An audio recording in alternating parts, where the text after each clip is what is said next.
पूर्ण परमात्मा पाप कर्म दंड को भी काट सकता है। अभी तक जिस भी संत व महापुरुष से मिले उन्होंने यही बताया कि पाप कर्म फल भोगने से ही समाप्त होगा। वो प्रभु कौन है जो पाप कर्म को काट देता है, वो काल के बंधन से छुड़वा देता है। उसका क्या नाम है, पूजा की विधि क्या है? कृपया अवश्य सुनिए जगत गुरु तत्वदर्शी संत रामपाल जी महाराज के अमृत वचन।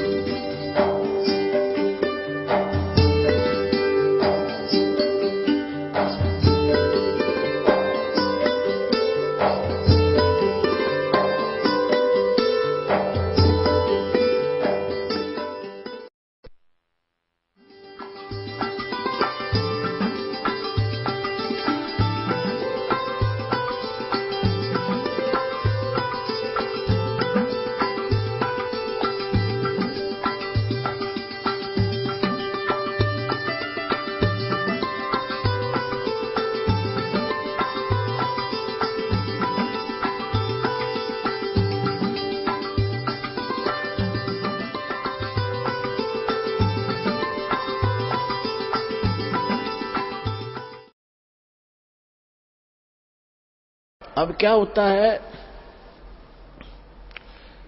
केशव और कबीर परमात्मा, सिकंदर लोधी, शेख तकी और सैनिक खड़े। तब सिकंदर लोधी ने कहा कि शेख तकी, देखा आपने मेरे गुरुजी का भंडारा?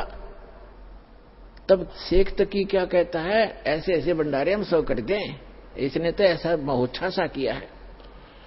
पुणात्मा, महोत्सा कहते हैं जैसे कोई कंपलसरी हो ना, जैसे कोई बता दे कि तूने इतने जमाने पड़ेंगे, इतने पंडित जमाने हैं, या इतना देना पड़ेगा दान धर्म, कोई मजबूरी हो तो वो घटिया मार लिया करे, फॉर्मलिटी करता है, उसको महोत्सा कहते हैं।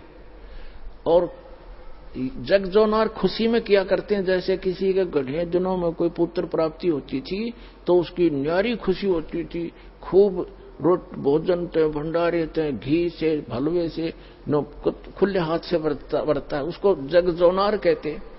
तो गरीबदास जी कहते हैं कि कोई कहे जग जोनार करी है और कोई कहे महोत्सा, और बड़े बड़ाई करा करें ये गाड़ी का डे ओछा।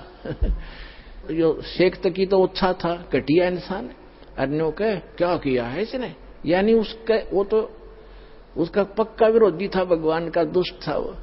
इतना कुछ देख कर भी नो कहे इसने क्या किया, महोत्सा सा किया है। तो यहाँ गरीबदास जी कहते कोई कहे जग जोनार किया, वह कमाल कर दिया, ऐसा भंडारा देखा ना सुना। और कोई कहे महोत्सा और बड़े बड़ाई करा करें गाड़ी काटे ओछा। तो उसी समय क्या हुआ,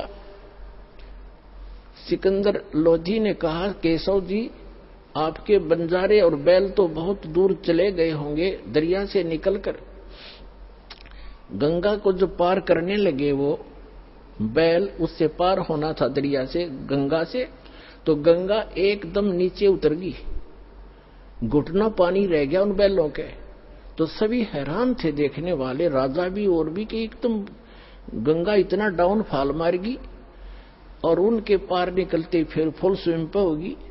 उन्होंने सोची कोई ना, ऐसा दरिया का ऐसा होता ही रहता है, वह तो बात इतनी ध्यान करी नहीं उन्होंने। तब उन्होंने कहा सिकंदर ने कि केशव आपके बंजारे, आपके में वो साथी चले गए होंगे। सभी ने उधर दृष्टि की तो आसपास ना कोई बैल ना बंजारा, नहीं तो 9 लाख बैल यहां से लेकर इशार काट जाए तो भी थोड़े स्थान थोड़ा रहे। तो सब हैरान रहेगी, कहां गए कहां गए। इतना कह ही रहे थे, केशव सामने खड़ा था और कबीर परमात्मा के अंदर समा गए, अकेले कबीर भगवान वहां पर रह गए। बोलो सतगुरुदेव।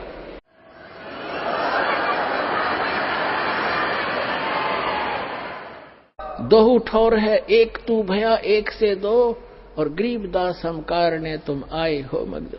तो कहने का भाव दास का ये था पुण्यात्माओं, कि जो परमात्मा शिक्षा देने के लिए कि तुम ऐसा विश्वास करियो मेरे पे, और फिर देखना आपके ऊपर कोई आपत्ति आओगी, कैसे खड़ा मिलूंगा। और क्या बताना चाहा था, जो परमात्मा 18 लाख व्यक्तियों को और 3 दिन तक भोजन भंडारे, लड्डू, जलेबी, कचौड़ी, पकौड़ी और दोहर और असरफी दे सकता है, एक झोपड़ी में बैठा व्यक्ति, वो समर्थ कितना है। और आपको क्या नहीं दे सकता, पूरे विश्व को खिला सकता, वो पूरे असंख्य ब्रह्मांडों को 1 सेकंड में सब कुछ भर दे, हरा भरा कर दे इस पृथ्वी को, और आपका घर भर दे पूरा।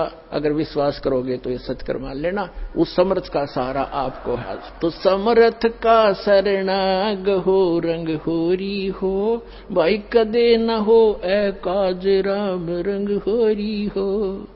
समर्थ का शरणा मिल गया आपको, आपका कभी कोई हानि नहीं होगी यदि मर्यादा में रहोगे। बोलो सतगुरुदेव।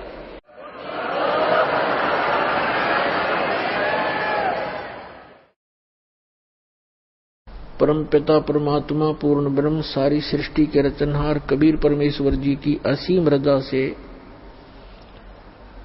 आप सभी पुण्यात्माएं सत्संग श्रवण करने के लिए उपस्थित हुए। धन्य है आपके माता पिता जिनसे जन्म हुआ, और धन्य है आपका जन्म जो ऐसे समय में आपको मानव शरीर मिला।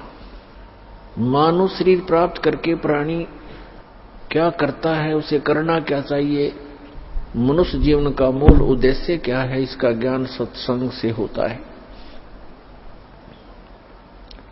बहुत ही पुण्यकर्मी प्राणी को मानव शरीर प्राप्त होता है।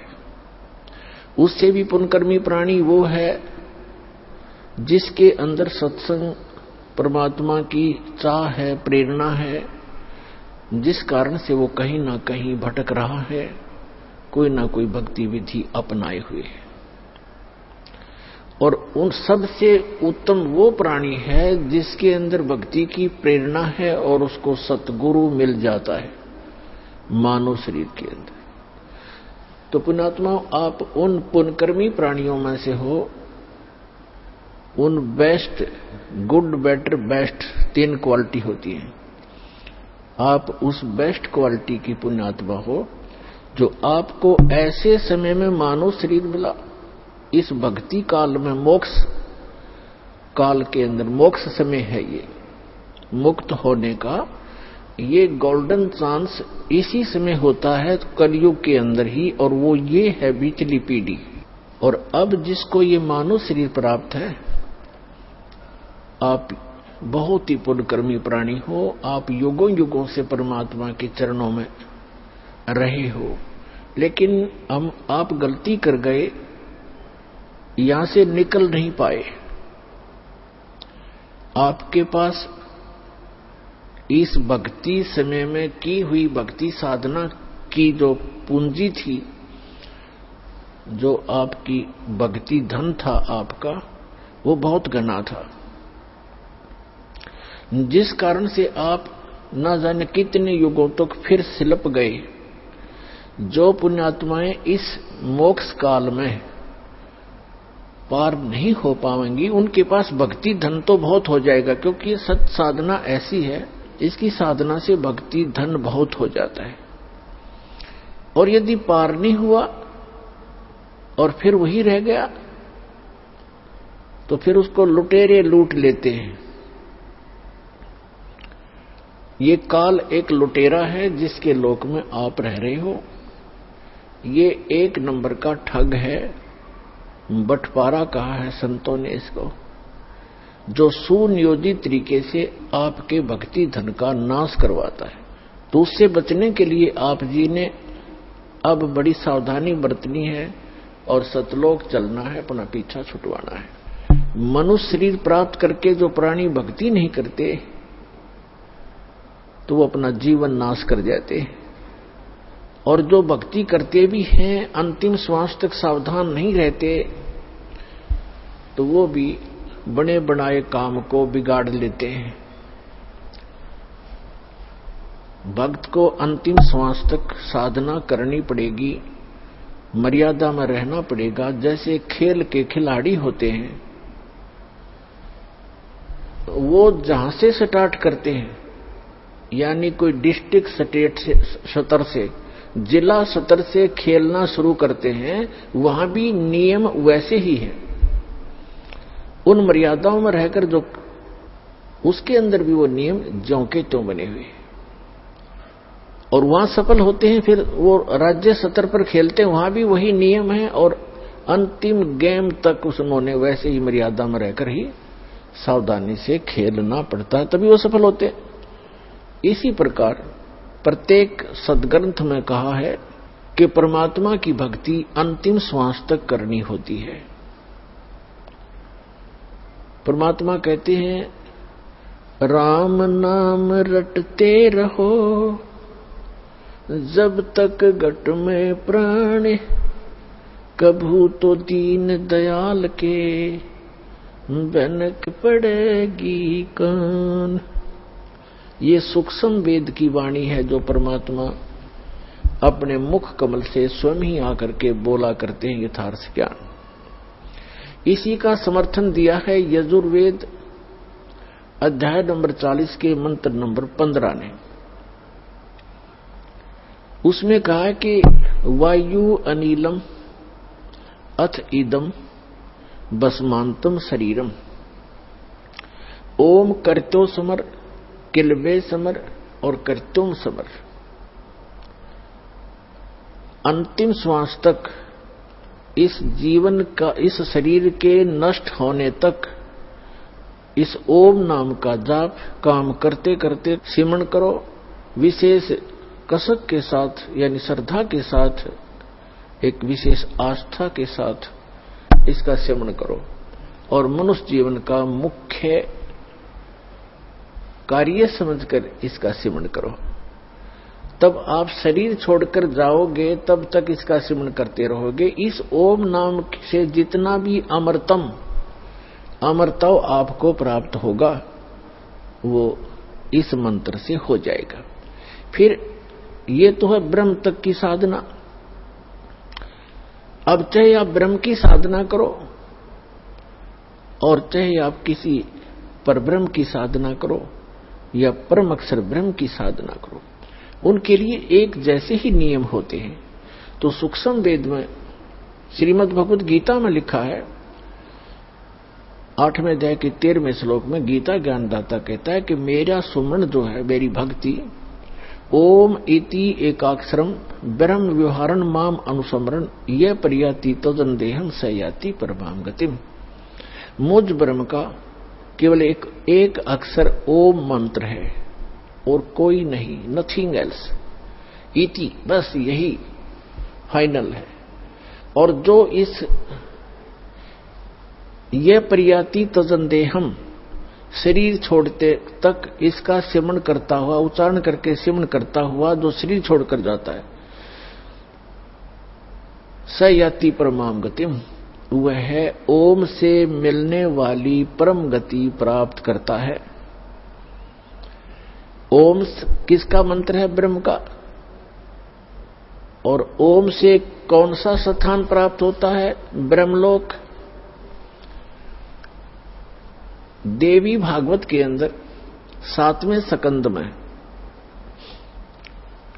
गीता प्रेस गोरखपुर से प्रकाशित सचित्र मोटा टाइप केवल हिंदी के पृष्ठ नंबर 562 और 563 पर स्पष्ट किया है।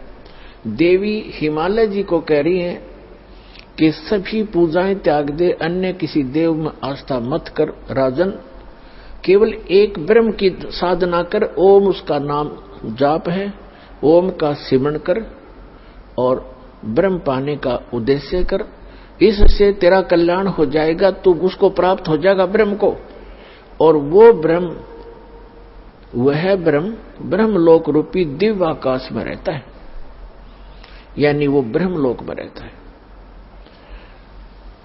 यजुर्वेद अध्याय नंबर 40 के मंत्र 17 में 2 पुरुष बताए। एक तो ये वेद ज्ञान दाता ब्रह्म है, ये कहता मैं ब्रह्म हूं, सो अहम खम ब्रह्म, अहम ओम खम ब्रह्म, मैं ओम, मेरा ओम नाम है, मैं ब्रह्म हूं। और खम माने ब्रह्मलोक रूपी दिव्य आकाश में, वहां मैं रहता हूं। और जो पूर्ण परमात्मा है वो गुप्त है, वो प्रोक्ष है, वो ऊपर के तेजों में लोकों में रहता है। यजुर्वेद अध्याय नंबर 40 के मंत्र नंबर 10 से 13 तक स्पष्ट कर दिया है कि परमात्मा की यथार्थ जानकारी, परमात्मा कैसा है, वो जन्म लेता है नहीं लेता है, साकार है या निराकार है, उसके विषय में तत्वदर्शी संत बताते हैं। धीरा नाम, उनसे सुनो। तत्वदर्शी संत वो बताएंगे वास्तविक ज्ञान, उनसे सुनो। और विद्वान और अविद्वान की पहचान भी वो संत बताएंगे। फिर श्री मद भगवत गीता अध्याय नंबर 4 के श्लोक नंबर 32 में वर्णन किया है कि यज्ञों की विस्तृत जानकारी सच्चिदानंद घन ब्रह्म के मुख से बोली हुई अमर वाणी कबीर वाणी के अंदर विस्तार के साथ कहा गया है। वो तत्व ज्ञान है, उसको समझने के बाद प्राणी फिर पूर्ण रूप से सब कर्मों से मुक्त हो जाता है। चौथे अध्याय के 34वें श्लोक में गीता जी में कहा है, उस तत्व ज्ञान को तत्वदर्शी संतों के पास जाकर समझ, वो तत्वदर्शी संत तुझे उस तत्व ज्ञान का उपदेश करेंगे। इसे सदैव के गीता ज्ञान दाता तो उस परम अक्षर ब्रह्म की, उस सच्चिदानंद घन ब्रह्म की जानकारी भी नहीं रखता, उसके पाने की विधि उसके पास नहीं है। उसके लिए परमेश्वर स्वयं आते हैं, अपना अमृत ज्ञान आपके लिए यहां भरकर चले जाते हैं अपनी अमृत वाणी में, फिर अपने गवाह बनाते हैं प्रत्येक युग में। अब कलयुग में जो उन्होंने अपने साक्षी बनाए हैं, आदरणीय धर्मदास साहिब जी बांधवगढ़ वाले, उनको परमात्मा मथुरा में मिले, जहां पर वो अपने हिंदू धर्म के गुरुओं द्वारा बताई हुई साधनाओं के आधार से तीर्थ यात्रा पर निकला हुआ था। उनको ज्ञान दिया, सच्चाई से परिचित कराया। उसके बाद वो प्यारी आत्मा परमात्मा के चरणों में पड़ के बुरी तरह रोई। फिर उसको परमात्मा सतलोक लेकर गए, जहां से हम आए थे, और जो वो सुखमय स्थान है जहां कभी जरा और मरण नहीं होता, जहां वृद्ध अवस्था नहीं है, जहां मृत्यु कभी नहीं होती। फिर उनको तीसरे दिन वापस छोड़ा तो वो परमात्मा कबीर साहिब के गवाह बने कि परमात्मा कबीर आप ही परमात्मा हो। क्या बताया है कि आज मोए दर्शन दियो जी कबीर, आज मोए दर्शन दियो जी कबीर, अमर लोक से चलकर आए काटन इस काल की जंजीर। अमर लोक से चलकर आए, आप सीधे सहशरीर आते हैं। तो पुण्यात्मा उसके पश्चात उन्होंने अपने गवाह बनाए आदरणीय स्वामी रामानंद जी काशी वाले, उनको सचखंड लेकर गए। वो योगी पुरुष अपने आप में योगी पाक रहे थे, चारों वेदों और गीता पुराण आदि के वो ब्रह्मज्ञ ज्ञाता प्रसिद्ध हो रहे थे। जब परमात्मा ने बताया कि स्वामी जी 4 वेद और पुराण 18, ये एक उजड़ जेरा है, तत्व ज्ञान परम साहेब का वो तो ज्ञान उचेरा है। रामानंद जी वेदों पर गर्व करते थे, पुराणों और गीता पर गर्व करते थे कि इस कंप्लीट स्पिरिचुअल नॉलेज है, संपूर्ण अध्यात्म ज्ञान है। परमात्मा ने कहा कि ये तो एक उज्जड़ घेरा है, ये 4 पुराण और वेद 18, ये एक उज्जड़ घेरा है, इससे निकल नहीं सकते इस साधना से, ये इनकम्प्लीट है। फिर रामानंद जी के भ्रम को निवारण करने के लिए सचखंड लेकर गए। वहां देखा अपना वास्तविक स्थान और परमात्मा बैठे सिंहासन पर, राजा के समान, सिर पर मुकुट, सफेद छत्र और राजा की तरह अनंत कोट ब्रह्मांड के संचालक के सिंहासन पर विराजमान प्रभु को देखा उस 5 वर्ष के बालक के रूप में, और फिर अपना वास्तविक रूप बनाया, फिर बालक रूप धारण किया, फिर उस महापुरुष को वापस छोड़ दिया। तब स्वामी रामानंद जी ने कहा था कि 2 ठोर है एक तू, 2 ठोर, वहां भी आप हो, यहां भी आप हो। दहु ठौर है एक तू भया एक से दो, और गरीबदास हम कारणे आए हो मगजो। तुम साहिब तुम संत हो, तुम सतगुर तुम हंस, गरीबदास आपके रूप बिना और न दूजा अंश। मैं भक्त, पहले तो विद्वान पाक रहे थे, मैं ऋषि को आवे थे स्वामी रामानंद पंडित जी। फिर कहते मैं भक्त मुक्त हुआ, मेरा भरम कर्म भयो नाश, गरीबदास निज ब्रह्म तुम, यानी निज ब्रह्म यानी वास्तविक भगवान आप हो, मुझे हुआ दृढ़ विश्वास। तुम स्वामी मैं बाल बुद्धि, ब्रह्म कर्म भयो नाश, गरीबदास निज ब्रह्म तुम हो गया दृढ़ विश्वास। तो पुण्यात्माओं, ये दूसरे गवाह उस कबीर भगवान के। तीसरे आदरणीय मुल्कदास साहिब जी को परमात्मा मिले, कहते 100 छल छिद्र मैं करूं अपने जन के काज, और अरण्यकशपु जो मार जो मैं नरसिंह धर लूं साज। एक समय परमेश्वर कबीर जी इस धरातल पर आए हुए थे। जैसे ये क्या करते हैं परमात्मा, कई प्रकार से लीला करते हैं। ये 3 सतिथि में रह करके अपने सभी ब्रह्मांडों को चलाते हैं, सब जीवों की संभाल करते हैं।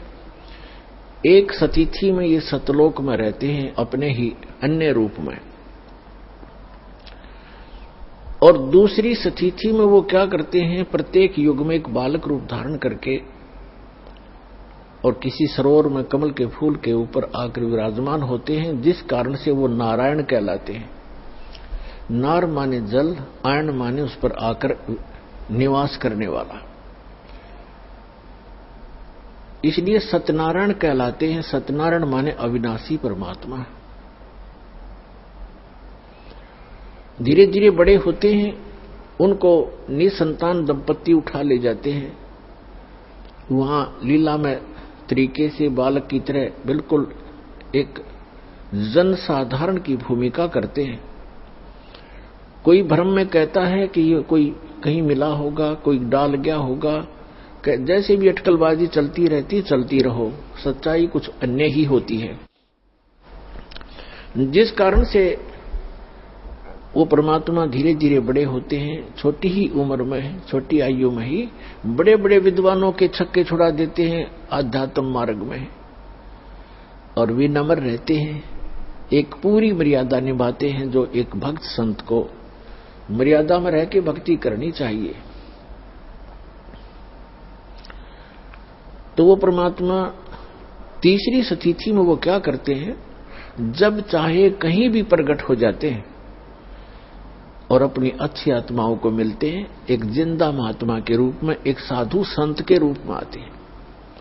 तो कलयुग में जिन भी महापुरुषों को वो तीसरी सतिथि में मिले हैं, उनमें से आदरणीय धर्मदास साहिब जी, आदरणीय मुल्कदास साहिब जी, आदरणीय नानक साहिब जी, आदरणीय दादू साहिब जी, आदरणीय गरीबदास साहिब जी गांव छुड़ानी जिला झज्जर वाले, आदरणीय गीसा दास जी गांव खेखड़ा जिला मेरठ उत्तर प्रदेश वाले। तो इन महापुरुषों को वो परमात्मा जिंदा महात्मा के रूप में मिले हैं, और ये तीसरी प्रकार की सतिथि है। इन सभी महापुरुषों को परमात्मा सचखंड लेकर गए, फिर उनको वापस छोड़ा। तो इन्होंने अब मुल्कदास जी को कैसे मिले, तो वो परमात्मा जो तीसरी प्रकार की सतिथि में कभी भी आकर कहीं कुछ समय रह जाते थे। पहले पुराने समय में क्या होता था, हम बहुत बार सुना करते थे कि एक गांव में एक संत आया था और 1 महीना रुका था। उसने अपना कोई नाम गाम नहीं बताया था और बहुत से लोगों को चमत्कार किए थे। वो अचानक फिर गायब हो गए, चले गए थे, पाए नहीं थे। तो ऐसे वो परमात्मा आए हुए थे, और मलुक राम नाम था उनका, चौधरी मलुक राम अरोड़ा। एक अच्छे किसान थे, बड़े खेतीहर थे, वो अरोड़ा जाति में थे और गांव के नंबरदार थे। गांव में उनकी बहुत अच्छी खासी जो महिमा थी। परमात्मा के लिए विशेषकर गरीब व्यक्ति ही ज्यादा प्रयत्न किया करते हैं। और परमात्मा कहते हैं कि ऊंचे कुल में भक्ति ना होवे, नीचा ही कुल दीजे। और ऊंचे कुल में दुर्योधन रावण और नीचे कुल में गणका, और गणका भिलनी पार उतरगी, गर्व करियो ना धन का। तो गरीब जो होगा या कोई दुख किसी को होगा, वो उसके लिए वरदान होता है, परमात्मा के लिए तड़पते रहते हैं और उस तरफ में वो कहीं ना कहीं परमात्मा उन पर दया कर ही देते हैं। और जो अमीर या अच्छे अधिकारी होते हैं वो कोई विशेष आत्मा ही होती हैं जो भगवान से जल्दी जुड़ते हैं। अपनी परंपरागत साधनाएं तो वो कितने ही करते रहे क्योंकि उनमें प्रेरणा पिछली है, लेकिन विशेष पुण्यात्माएं जो होती है वो ही सुख में भगवान की शरण में आती हैं क्योंकि उनके पिछले संस्कार ज्यादा अच्छे होते हैं। तो गरीब व्यक्तियों के घर में परमात्मा एक गांव में गए, उनके शिष्य थे। जब वो तीसरी तिथि में साधु संत रूप में प्रकट थे तो भक्त परमात्मा जब गुरुजी आते हैं, गुरुजी के सत्कार में समर्पित हो जाते हैं। परमेश्वर एक के घर सत्संग करने गए। अगले दिन शाम ने दूसरे ने प्रार्थना की, भगवान कल हमारे घर करना। सत्संग भी करते थे, वहां उनका भोजन पाते थे। तो सब ने चेष्टा हुई, सबके अंदर प्रेरणा बनी कि हमारे घर भी गुरु जी आए, हम भी सेवा करें अपने गुरुदेव की। ऐसे करते इस प्रकार परमात्मा ने पहले दिन एक के घर सत्संग किया, वहां भोजन प्राप्त किया। अगले दिन दूसरे तीसरे दिन तीसरे के। तो भक्त जब गुरुजी जाते हैं तो अच्छा भोजन बनाते हैं, अच्छा हलवा देसी घी का लगावे, वो डालें, उसके अंदर पानी महक जा पड़ोसियों तक। तो एक और परमात्मा के इस यथार्थ ज्ञान का विरोध शुरू से ही रहा है। गांव में विरोधी भी होते हैं क्योंकि परमात्मा तो एक सत साधना बताने की चेष्टा करते हैं। उस समय भ्रमित समाज वो साधनाएं कर रहा होता है जो उनको कोई सुख नहीं दे सकता। और परमात्मा चाहते हैं कि सभी मेरे बच्चे सत्साधना करें और मेरे पास पहुंच जाएं, वापस इनको फिर से वहां सुखी कर दूं। तो हम काल के द्वारा भ्रमित अपने ही भगवान के विरोधी बन जाते हैं। कुछ एक पड़ोसियों ने जाकर के उस नंबरदार मुल्कराम चौधरी अरोड़ा जी से कहा, जी गांव में एक ठग आया हुआ है और गरीब व्यक्तियों को लूट रहा है, रोज अच्छे माल खाता है, बढ़िया हलवा बनाते हैं, खीर बनाते हैं और चलते समय पूजा लेकर जाता है। और ये करेगा बिगाड़। वहां रात को सत्संग करते हैं, बहन बेटियां भी जाती हैं और कोई गड़बड़ होगी गांव में, अब देख लो, संभल जाओ, उसको निकाल दो यहां से।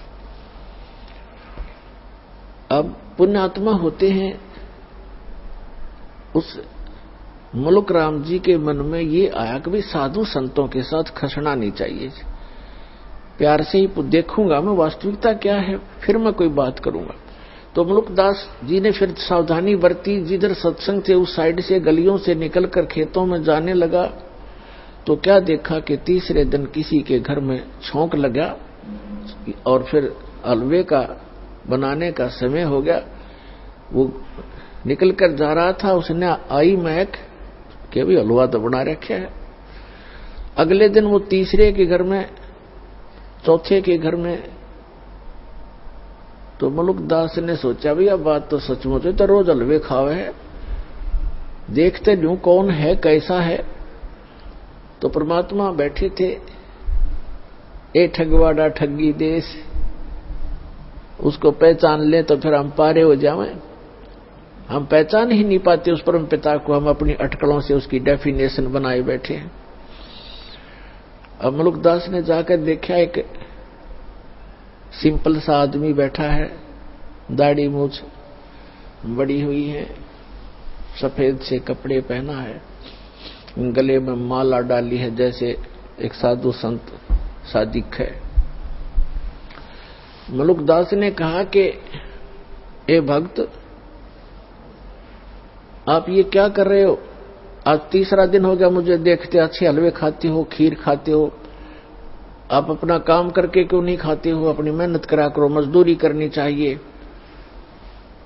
अब जैसा भी वो नेक आत्मा था, अपने हिसाब से उसने खूब औपचारिकता से बात तो कई सारी उल्टी पर कही औपचारिकता से। तब परमात्मा ने कहा, देखो भक्त, देखो चौधरी साहब, मुझे तो भगवान बगैर किए ही दे रहा है। खूब खीर खाता हूं, हलवे खाता हूं, परमात्मा के गुण गाता हूं। यदि सभी लोग, सभी संसार भगवान की भक्ति करे जैसे मैं कर रहा हूं, तो सभी को हलवे रोज ही मिल जाए। आप भी प्राप्त कर सकते हो खीर और हलवे। मुल्कदास को ये बात जची नहीं, क्योंकि हम तो उस घिसी पिटी दंत कथा पर आधारित है कि करके खाना चाहिए। करे बिना तो वो को नहीं, करके तो खाना चाहिए, पर भगवान का गुण भी गाना चाहिए। और थोड़े से करने में बरकत गनी दे दिया भगवान फिर। लेकिन उस समय परमात्मा ने उसका वो चाबी लगानी थी। तो वो कहने लगा कि क्या तेरा भगवान मुझे बगैर काम किए खिला देगा? परमात्मा बोले कि आप विश्वास करोगे तो अवश्य खिला देगा। तो मुल्कदास ने कहा कि आज यदि आपके भगवान ने मुझे खाना खिला दिया शाम तक, मैं खाली पेट आया हूं घर से भी, तो मैं आपका चेला बन जाऊंगा शिष्य। और यदि आपके भगवान ने आज शाम तक मुझे बगैर कुछ किए खाना नहीं खिलाया, तो तुझे मैं अपने खेतों में मजदूर बनाऊंगा। है मंजूर? कबीर साहब बोले मंजूर है मुझे।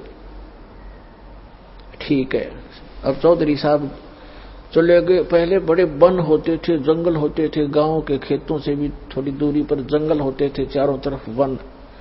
अपने खेतों के दूसरी साइड में चले गए जहां पर कोई देखे नहीं, और जंगल में जाकर एक वृक्ष के ऊपर चढ़ गए, ऊपर जाकर बैठ गया। अब ठीक है, दोपहर के 10-11 बजे सी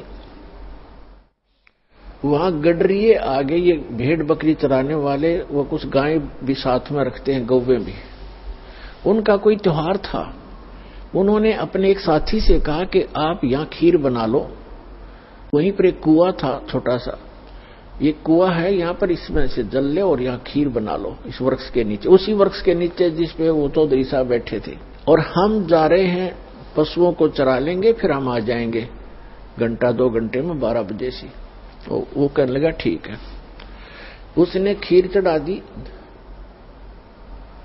और खीर बनने को हुई, बनी तैयार हुई, तो उसी समय उसने क्या देखा कि बहुत दूरी पर कुछ घोड़ों के ऊपर व्यक्ति डाकू आ रहे हैं। डाकू लोग घोड़ों पर चलते थे, उनको खूब पता था जंगल में पशु चराने वालों को कि ऐसी स्थिति में डाकू लोग आते हैं। वो व्यक्ति तो भाग गया, खीर बनती छोड़ गए अपने साथियों के पास, वो दूर चले गए और आगे को। अब वो आकर देखा, उन्होंने कुआं था वहीं पर, डाकुओं ने पानी पीना चाहा कि रुको पानी पिएंगे, कुआं है। वो पानी पीने के लिए नीचे उतरे, घोड़े वहां खड़े कर दिए। तो देखा, एक ने कहा जी ये तो खीर भी है, यहाँ पर कुछ बन रहा है। उखाड़ कर दूर ढक्कन उठाकर देखा तो खीर बन रही है। तो डाकू कहने लगे भाई अपने उस्ताद से कि उस्ताद भूख लग रही है, लगा ला 2-2 हाथ। उनमें से एक कहने लगा जी ऐसा ना हो कोई इसमें कोई डाल गया हो हमें धोखा देने के लिए, पहले इसको टेस्ट कर ले, किसी पशु पक्षी को खिला लेते हैं। उनमें से तीसरे ने कहा कि बनाने वाला यहीं छुपा होगा, कहीं भाग कहां गया होगा, देखो हमसे डर से छुप गया। वो इधर उधर देखने लगे। एक ने ऊपर देखा कि ये बैठा ऊपर, अरे ये बैठा ऊपर। उससे कहा भाई नीचे आ जा तू। वो कहने लगा ना आऊं, नीचे ना उतरूं मैं। क्यों नहीं आवा नीचे? नीचे आना, तेरे मारेंगे गोली। वो 1-5 सेकंड में नीचे आ लिया।